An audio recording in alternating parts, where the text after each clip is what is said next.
Good morning.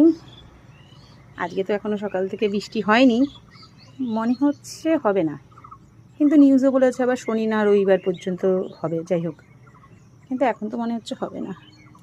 জামা কাপড় সব ভেজা ভেজা হয়ে রয়েছে। ঘর দুয়ার তো এখন পরিষ্কার করতে হবে, একাকার হয়েছে। আজকে একটু উঠতে দেরি হয়ে গেছে, ছেলেটার শরীর খুব খারাপ, ছোটো ছেলেটার। রান্না বসে গেছে, পটল ভাজার।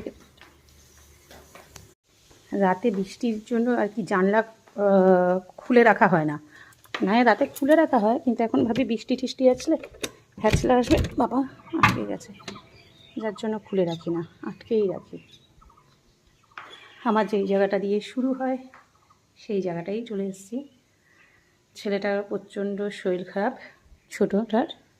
এই যে শুয়ে আছে, পেট ব্যথা, প্রচণ্ড পেট ব্যথা, উঠছে না, বলছে পেট ব্যথা করছে মা।